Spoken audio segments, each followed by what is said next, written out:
আমাদের দেশে SSC, HSC এবং দাখিল আলেম এই সমস্ত পরীক্ষাগুলোকে ঘিরে যেই পরিমাণ উন্মাদনা তৈরি হয় এবং যে পরিমাণ আবেগ এবং মানুষের আশা আকাঙ্ক্ষার আনন্দ উচ্ছ্বাস এগুলোর ছড়াছড়ি যে পরিমাণ দেখা যায় সেটা আসলে অনাকাঙ্ক্ষিত। একটা মানুষের জীবনে একটা পরীক্ষা এত গুরুত্বপূর্ণ নয় যত গুরুত্বপূর্ণ এটাকে আমরা করে ফেলেছি। আমরা এটাকে যত বড় করে ফেলেছি বিষয়টা আসলে এত বড় নয়। যে কোনো অর্জন মানুষের আনন্দের কারণ হয়, কিন্তু আনন্দের আতিশয্য এটা যদি সকল সীমা ছাড়িয়ে চলে যায় বা এটা যদি অনেক বেশি হয়ে যায় তাহলে সেটা আমাদেরকে আমাদের ভেতরকার বস্তুবাদের প্রতি আমাদের যে আসক্তি আছে সেটাকে খুব বড় করে দেখায় এবং ইঙ্গিত করে। একজন মুসলমানের কাছে দুনিয়ার কোনো অর্জন এটা অনেক বড় অর্জন হতে পারে, তাই বলে সেটার কারণে সে একেবারে আনন্দে জান্নাত পেয়ে গেছি ভাবে সে আত্মহারা হয়ে যাবে, এটা হতে পারে না। এখন দেখা যায় যে অনেক মা বাপ, অনেক ছেলে মেয়েরা ভালো কিছু করতে পারলে খুশির চোটে তারা এমন ভাব প্রকাশ করে যেন তারা জান্নাত পেয়ে গেছে। ইমানদারের চূড়ান্ত সুখ বা খুশি হবে জান্নাতে যাওয়ার পর। আল্লাহ তাআলা বলেছেন, ফামান যুহযিহা আনিন নারি ওয়া উদখিলাল জান্নাতা ফাকাদ ফাজ। যে ব্যক্তিকে জাহান্নাম থেকে মুক্ত করে দেয়া হবে এবং জান্নাতে প্রবেশ করায় দেওয়া হবে সে চূড়ান্ত সফল হয়ে গেল। এই লোকটার হাসি হবে নির্মল এবং সবচেয়ে বড় হাসি। এর বাইরে পৃথিবীতে যে কোনো অর্জনের পরে হাসি থাকবে, কিন্তু হাসি পাশাপাশি টেনশনও থাকবে।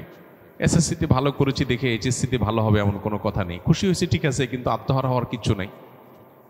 আবার আরেকজন খারাপ করেছে তাই বলে তার সব শেষ হয়ে গেছে এমনও নয়। সে এখানে খারাপ করেছে, আর জায়গায় হয়তো ভালো করবে। কত এসএসসিতে খারাপ করা মানুষ জীবনে কত বড় কিছু করেছে। আবার অনেক এসএসসিতে ভালো করা মানুষ রাস্তা রাস্তায় ঘুরেছে। সো এত আনন্দে আত্মহারা হওয়ার কিছু নাই, আবার এত বেদনায় ভেঙে পড়ারও কিছু নাই। এটার সাথে ইমানের সম্পর্ক সুগভীর। আল্লাহর প্রতি যদি কারোর বিশ্বাস থাকে, আস্থা থাকে, ভরসা থাকে, তাহলে সেক্ষেত্রে সে এই ব্যালেন্সের নীতিটাকে অনুসরণ করে চলতে বাধ্য। কারণ আল্লাহ কোরআনে বলেছেন, ওয়াসা আন তাকরাহু শাইআন ওয়া হুয়া খায়রুল লাকুম। আমাদের কাছে মনে হচ্ছে খারাপ, কিন্তু সেখানে হয়তো কোনো ভালো লুকায়িত আছে। আবার হতে পারে কোনো কিছু আমার কাছে ভালো মনে হচ্ছে, হতে পারে সেখানে কি আছে, খারাপ লুকায়িত আছে। এই জন্য কোনো পাবলিক পরীক্ষা হোক বা অন্য কোনো পরীক্ষা হোক, এই সমস্ত পরীক্ষা বা যে কোনো অর্জনে আমরা খুশি হব, শুকরিয়া আদায় করব, আল্লাহর আনন্দ প্রকাশ করব, সন্দেহ নাই, কিন্তু সেটা মাত্রাতিরিক্ত যেন না হয়। নিজের ছেলে মেয়ের এসএসসি এইচএসসি পরীক্ষার আনন্দ প্রকাশ করে যদি বাবা মা আত্মহারা হয়ে যান, নাচানাচি শুরু করে দেন, তাহলে এটা দৃষ্টিকটু। আমার সন্তানের নৈতিক বিষয়গুলোতে আমি এতটা সিরিয়াস কিনা, আমার সন্তান A+ পেয়েছে কিনা সেটা নিয়ে আমার যত সিরিয়াসনেস আছে, সে মানুষ হিসেবে A+ হতে পেরেছে কিনা তার নিয়ে আমার কোনো মাথা ব্যথা আছে কিনা, আমার ছেলেটা আজকে ফজর নামাজ পড়তে পেরেছে সেজন্য কি আমি আনন্দে এতটা আত্মহারা হই কিনা, এই প্রশ্নগুলো আমাদেরকে নতুন বিবেচনার দ্বার উন্মুক্ত করে দিবে।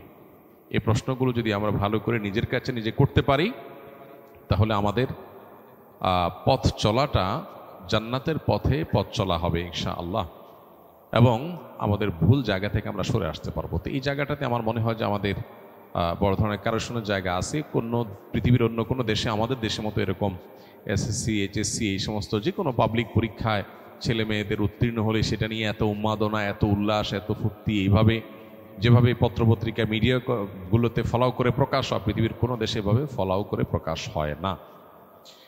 তো এইটা আমাদের মানসিকতার কারণে হয়, এবং এই মানসিকতার পরিবর্তন হওয়া খুব বেশি জরুরি।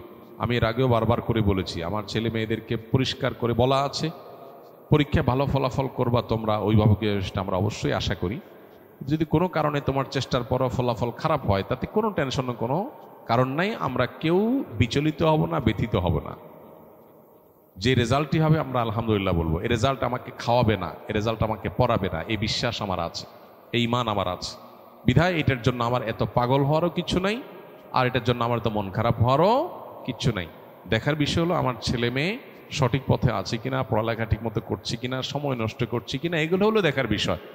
পরীক্ষার ভালো কি হলো না সেটা আমার অবশ্যই গুরুত্বপূর্ণ বিষয়, কিন্তু এত গুরুত্বপূর্ণ না যে এটার জন্য আমি আমার ছেলে মেয়েকে টেনশনে ফেলে দিয়ে আত্মহত্যার মুখে যেতে তাদেরকে বাধ্য করব। তাদেরকে অন্য ছেলে মেয়েদের সাথে কম্পেয়ার করে লজ্জার মধ্যে ফেলে দিব, তাদেরকে আমি চাপের মধ্যে ফেলে দিব। এটা মোটেও কাঙ্ক্ষিত কোনো বিষয় হতে পারে না। আজকের বস্তুবাদী এই পৃথিবীতে ছেলে মেয়েদেরকে টাকার মেশিন মনে করা হয় নিজেরা টাকা কামাই করি, তাদেরকে দিয়ে টাকা কামাই করব। বিধায় ক্যারিয়ারের ভালো একটা জায়গায় যেন যেতে পারে এর জন্য পাগল পড়া হয়ে যায়। আমার ছেলে মেয়ে মানুষ হোক, মুসলমান হোক, আল্লাহর সাথে পরিচিত হোক, নীতিবান হোক, আদর্শবান হোক, সুস্থ সবল হোক, এরপরে তার ক্যারিয়ার গড়ুক, হালাল উপার্জন করুক। সমাজে খুব আহামরি কিছু করতে না পারলেও অন্তত সে যাতে সমাজের মানুষের জন্য ভালো কিছু অবদান রাখতে পারে সেরকম ক্যাপাবল মানুষ হোক, এটা হবে আমাদের স্বপ্নের জায়গা। এখন আমাদের স্বপ্নের জায়গা হলো ছেলে মেয়েকে ডাক্তার ইঞ্জিনিয়ার হইতে হবে, বড় অফিসার হইতে হবে, টাকা পয়সা কামাই করতে হবে, ভালো মানুষ, নেককার, মোত্তাকি, পরহেজগার, ইমানদার, নিষ্ঠাবান, এগুলো হলো কি হলো না ডাজ নট ম্যাটার। এই জন্যই সমাজের দুরবস্থা, উচ্ছন্ন গেছে কি এমনি। নীতিবান মানুষের সংখ্যা কেন কমে যাচ্ছে, কেন স্বার্থপর শিক্ষিতের সংখ্যা বাড়ছে? কারণ আমাদের নিজেদের মধ্যে পরিবারগুলোতে এগুলোর চর্চা নাই। এজন্য এই এসএসসি, এইচএসসি কিংবা দাখিল আলিম পরীক্ষার ফলাফল প্রকাশ হওয়ার পর আমাদের পরীক্ষার ফলাফল তো প্রকাশ হয় না, আমাদের মানসিকতার প্রকাশ ঘটে। আমাদের মানসিকতার প্রকাশ ঘটে যায় যে আমরা আসলে কোন মানসিকতা লালন করি। আল্লাহ তাআলা আমাদেরকে সংশোধন হওয়ার তৌফিক দান করুন। আমাদের মুসলিম ধর্মের রীতি অনুযায়ী যে বিবাহ হয় তা হালাল, কিন্তু অন্য ধর্মের বিবাহ এবং তাদের সম্পর্ক এটা কি জিনার অন্তর্ভুক্ত কিনা এবং তাদের জন্ম দেওয়া সন্তান বৈধ কিনা? প্রথম কথা হলো, কোনো মানুষ যখন ইসলাম গ্রহণ না করে, কোনো মানুষ যখন বেঈমান হয়, অমুসলিম হয়, কাফির হয়, তখন তার জন্য তো আর হালাল হারামের কিছু নেই। যে ভর্তি হয়নি তার পাশ ফেলের প্রশ্নই ওঠে না। ঠিক একইভাবে কোনো মানুষ যখন ইমানদার হয় তখন তার জন্য হালাল হারামের বিধান প্রযোজ্য হয়।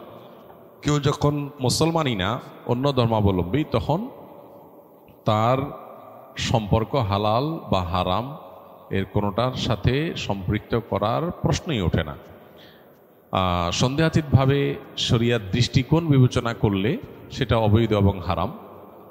তবে কেউ যদি অমুসলিম অবস্থায়, স্বামী স্ত্রী উভয়ে অমুসলিম ছিলেন, এরপরে তারা ইসলামে দীক্ষিত হয়েছেন, যেমনটি সাহাবা একরামের সময় হয়েছে। বহু সাহাবীরা একসময় তারা অমুসলিম ছিলেন, পরবর্তীতে তারা ইসলাম গ্রহণ করেছেন। যখন ইসলাম গ্রহণ করেছেন তখন তাদের যে বিবাহের উপরে তারা অটল অবিচল ছিলেন সেটার উপরে তারা অটল অবিচল থেকেছেন। ইসলাম গ্রহণ করার ফলে তাদেরকে বিচ্ছেদ করে দেওয়া হয়নি এবং নতুন করে তাদেরকে আকদ সম্পন্ন করা হয়নি সাহাবীদেরকে, যেহেতু উভয়ে ইসলামে দীক্ষিত হয়েছে। অতএব ইসলামের পূর্বের যে বিবাহ শাদী বা ইসলাম ধর্ম যারা অনুসরণ করছে না তাদের যে বিবাহ শাদী, তাদের ধর্মমতে সেটা যদি বিশুদ্ধ হয়ে থাকে তো সেটি তাদের কাছে বিশুদ্ধ হতে পারে, বাট শরিয়ার দৃষ্টিকোণ থেকে সেগুলো কোনোটাই সঠিক বা শরিয়া সম্মত বিবাহ না। শরিয়া সম্মত বিবাহ যদি না হয় তাহলে সেক্ষেত্রে শরিয়ার দৃষ্টিকোণ থেকে বিবাহের যে বিধিবিধান সেগুলো সাধারণত কার্যকর হয় না। বাট কেউ যদি কোনো ধর্মের, বিশেষ করে আসমানি কোনো দিনকে অনুসরণ করে যদি বিবাহ শাদী করে, সে তার ধর্মের অনুসরণ করে, তাহলে সেক্ষেত্রে তিনি তার ধর্ম অনুসরণ করলেন এবং স্বামী স্ত্রী উভয় যদি ইসলাম গ্রহণ করে ফেরত চলে আসেন তাহলে নতুন করে তাদেরকে আর আকদ সম্পন্ন করতে হবে না। এসএসসি পরীক্ষা প্রতি বছরের মতো এবারও অনেকে দেখা গেছে প্রচুর পরিমাণে ডিপ্রেশনে আত্মহত্যার পথে পা বাড়াচ্ছেন। আবার অনেককে দেখা গেছে যে অতি আনন্দে আত্মহারা হয়ে যাচ্ছেন। বিষয়টা নিয়ে কি বলবেন? আমরা এটা নিয়ে ইতিপূর্বে কথা বলেছি।